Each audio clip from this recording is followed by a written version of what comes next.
De nuevo voy a hacer un vídeo tocando el tema del bombardeo de Guernica y de la desbandada de Málaga. Como introducción diría que la desbandada de Málaga fue anterior al bombardeo de Guernica. La ciudad de Málaga, dicen en algunos documentos de televisivos o hechos por televisión española en concreto, de personas que vivieron en ese momento trágico de la ciudad de Málaga, que esta estuvo 7 meses seguidos siendo bombardeada. Es decir, que incluso coincidían las horas de los bombardeos todos los días. Imaginaros lo que pasa ahora con Gaza, que llevan ya bastantes meses, ahora a fecha de 13 de agosto, bastantes meses bombardeándola. Pues imaginaros Málaga, una ciudad tan grande. Hay documentos también históricos en Italia de la destrucción de Málaga, 7 meses continuados.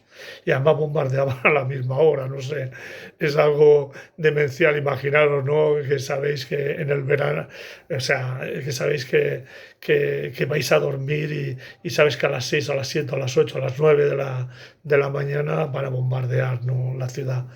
La desbandada, dicen que fueron alrededor de 150.000 personas que abandonaron Málaga. Hay otros que dicen menos, pero vamos, los documentos que yo he visto hablan de ese número de malagueños saliendo de la ciudad de Málaga y seguramente de otras zonas de alrededor de Málaga que fueron reuniéndose en la ciudad, protegiéndose ahí ante el avance de los fascistas.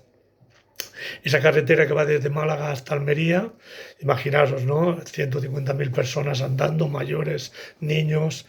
Imaginaros Gaza. Hablan hay cifras, varían, ¿no? De hasta 10.000 muertos. Realmente no se saben las cifras, fueron miles y miles, pero no se saben las cifras. Sin embargo, en el bombardeo de Guernica sí que se saben más o menos las cifras, porque era un sitio bastante pequeño y no podían ser miles y miles.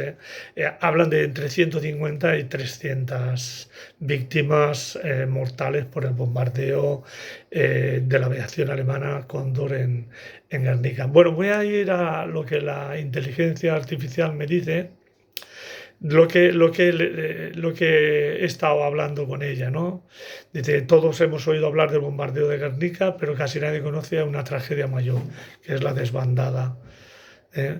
Eh, Se convirtió hoy vamos a contar porque una sí que se convirtió en un símbolo mundial, el Guernica, que no fue ni muchísimo menos tan trágico como el de Málaga y otros también, como el de Badajoz y demás.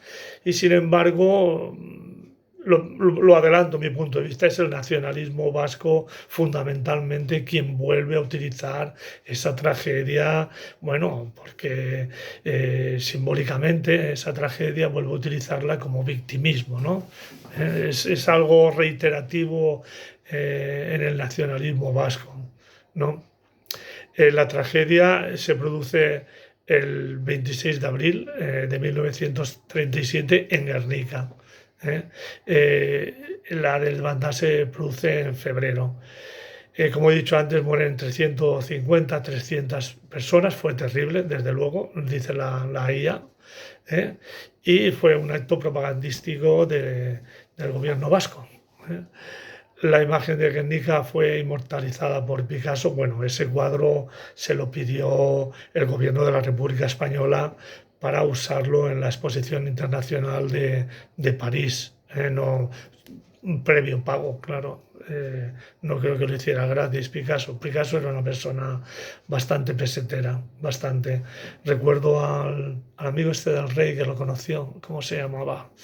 Villalonga, Marqués de Villalonga de Mallorca, que lo conoció bien, y yo recuerdo los años 80 que escuchaba Radio Nacional de España los sábados a las 3 o 3:30 de la tarde, que no la escuchaba nadie, y entrevistaban a personajes muy interesantes. Y recuerdo que Picasso ayudó mucho a los republicanos en París, pero también algunos republicanos que, bueno, a pedirle dinero a su casa se lo negaba, ¿no?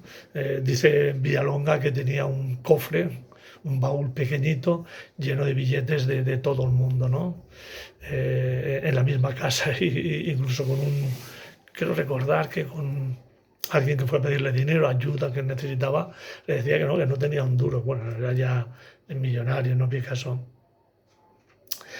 Como decía, la desbandada fue en febrero, y la población de Málaga huyó andando hacia Almería. No sé si hay unos 150 o 200 kilómetros, 200 creo que hay. No se hizo un cuadro famoso, no hubo ninguna campaña internacional, nada, ni institucional, nada de nada, y fue completamente borrada de la memoria. Y como digo, los muertos fueron alrededor de, hay quien dice de 10.000. Y remarcar de nuevo lo de 7 meses bombardeando la ciudad de Málaga. 7 meses, todos los días, dicen, todos, a la misma hora. Está claro que el bombardeo de Guernica fue atroz, pero, eh, pero el tema es que lo han utilizado políticamente los nacionalistas vascos, cuando todos sabemos que Euskadi, vamos, no duró ni un año contra el ejército franquista, vamos, fue una zona prácticamente no tuvo ninguna resistencia contra el fascismo. Como todos sabéis, estuvo negociando con los nazis, con Mussolini, eh. En resumen, para mí, recordar que la desbandada fue algo trágico, muy trágico, y sin embargo no se oye nada, no se ha oído nada. Las miles y miles de personas que murieron.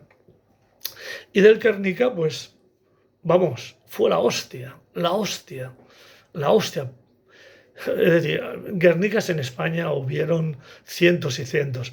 Recordar que la aviación alemana Cóndor también participó junto con la aviación militar italiana fascista en el bombardeo de Málaga, y en la desbandada. O sea que, pero ya digo, es algo que la historia nos hace ver como unos, en este caso el nacionalismo vasco, sí que supo utilizar simbólicamente esa tragedia que se estaba dando en numerosísimos puntos de España, en numerosísimos, y sin embargo otras tragedias mucho mayores han pasado desapercibidas. E incluso internacionalmente, bueno, el cuadro de Picasso ha recorrido todo el mundo. Es decir, murieron 150, 300 personas, fue desde luego una tragedia, un ensayamiento, como lo hizo, bueno, aquí en el Cabañal, en Valencia, la gente mayor te contaba cosas que, bueno, la hostia. Recuerdo mi suegro que falleció y vivió en la República. Me contaba que en la calle Serrería había un sitio que se le llamaba El Matadero. Posteriormente, después de la guerra, mucho después, ahí sacrificaban cerdos y pollos, carne, que ahora es un ambulatorio, por cierto. Y dice que durante 2 o 3 años, lo que después fue El Matadero, como su nombre bien indica, fusilaban a republicanos. Es decir, estuvieron yendo por el Cabañal, por el Grao, casa por casa, buscando hombres, mujeres que estuvieron participando en la República de manera activa o no tan activa, y los fusilaban. Y los niños se subían a una tapia que había de 2 metros, se subían ahí y veían los fusilamientos. Y mi suegro me llegó a contar que habían charcos de sangre con un palmo. Y eso durante años. Pero esas cosas no las cuenta nadie. Bueno, te las cuentas así a nivel personal, quiero decir, pero no hay. Sobre la guerra civil sabemos cosas, pero muy pocas. Y esto es una vivencia de mi suegro, que ya falleció, que ya tenía por aquel entonces 14, 15, 16 años, y subió a la tapia y veía los fusilamientos diarios, pero no 2 meses, ¿no? Durante años, hasta el 41, 42. Imaginaros la cantidad de cientos y cientos y cientos de personas que fusilarían, ¿no? Sin juicio ni nada, las trincaban y fuera. Así pues, el nacionalismo vasco, ya sabéis de qué pie cojea, cuáles son realmente sus argumentos, el victimismo, y cuando fueron unos verdaderos traidores a la República Española.